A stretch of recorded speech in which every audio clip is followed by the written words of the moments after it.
बजे से लेकर कल 3 बजे तक सभी प्रकार की चर्चा के लिए हम तैयार हैं। मैं सदन में ही बैठूंगा, सबको सुनूंगा और सब चीजों का जवाब दूंगा। सरकार के पास छुपाने के लिए कुछ नहीं। संसद में अमित शाह को लेकर विपक्ष का दबाव लगातार बढ़ता गया। ऐसे में विपक्ष की ये मांग है कि छात्रों पर हुई कार्रवाई को लेकर गृह मंत्री सदन में आकर जवाब दें। वहीं आज राज्यसभा में अमित शाह 2 अहम बिल पेश करने वाले हैं। ऐसे में सवाल है कि क्या अब अमित शाह सदन में भाग पाएंगे या नहीं। क्या अमित शाह आज विपक्ष की बोलती बंद कर देंगे, बताएंगे आपको आज की इस पूरी खबर में। नमस्कार, आप देख रहे हैं न्यूज गंगा और मैं हूं आपके साथ निशा भारद्वाज।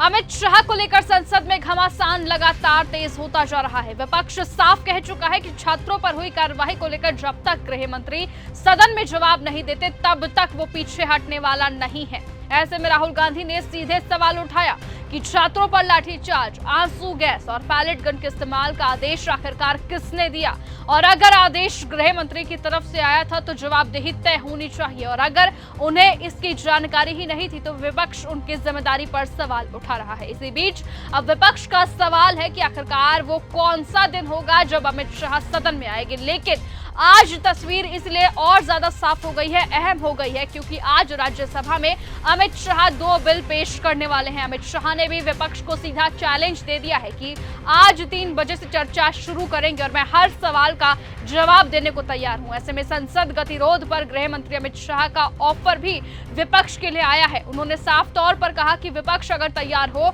तो आज 3 बजे से कल 3 बजे तक चर्चा के लिए वो तैयार है। यानी कि जिस सदन में विपक्ष उनसे जवाब मांग रहा था वहीं आज उनकी मौजूदगी पर सबकी नजर बनी रहेगी। जब से संसद सत्र शुरू हुआ तब से लगातार मैं संसद में आता हूं, मेरी चैम्बर में बैठा हूं। चूंकि संसद भवन के अंदर विपक्ष संसद को चलने ही नहीं दे रहा है, दोनों गृहों में, तो कोई जाकर क्या करेगा।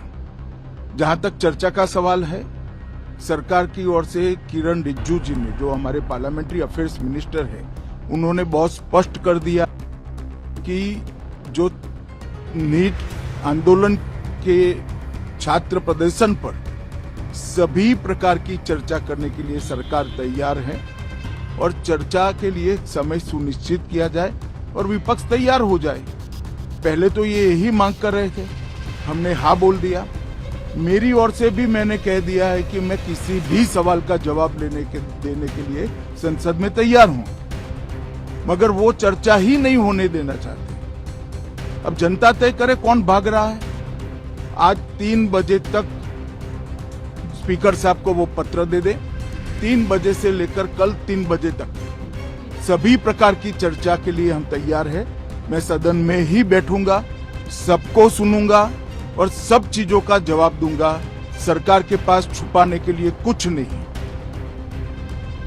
वो भी चर्चा करूंगा कि आपने क्यों चर्चा नहीं चाहिए। भारतीय जनता पार्टी की मोदी जी के नेतृत्व में सरकार, एनडीए की मोदी जी के नेतृत्व में सरकार हर चीज पर चर्चा के लिए तैयार है। संसद वो चलने दे बस। देखना होगा कि अमित शाह सिर्फ बिल पेश करके निकल जाते हैं या फिर छात्रों के मुद्दों पर विपक्ष को सवालों का जवाब भी अब मिलेगा, क्योंकि विपक्ष का संदेश साफ है कि संसद से भागकर अब जवाबदेही से नहीं बचा जा सकता। अब देखने वाली बात होगी कि आखिरकार 3 बजे क्या कुछ होता है। क्या अमित शाह जवाब देते हैं या फिर उनके इस्तीफे की मांग जो लगातार दोहराई जा रही है वो एक बार फिर से सदन में दोहराने को मिलेगी। क्या एक बार फिर से सदन में हंगामा देखने को मिलेगा या फिर आज वो जवाब देंगे या इस्तीफा, वो आने वाला वक्त और 3 बजे ही तय करेगा। फिलहाल आज की इस खबर में सिर्फ इतना ही। देश और दुनिया की तमाम बाकी खबरों के साथ ऐसे ही जुड़े रहने के लिए आप बने रहिए और देखते रहिए न्यूज गंगा। नमस्कार। अगर आपको यह हमारा वीडियो पसंद आया हो तो इसे लाइक और शेयर करना बिल्कुल ना भूलें। साथ ही हमारे चैनल न्यूज गंगा को सब्सक्राइब और फॉलो जरूर करें ताकि देश और दुनिया की हर बड़ी खबर आप तक सबसे पहले पहुंचे।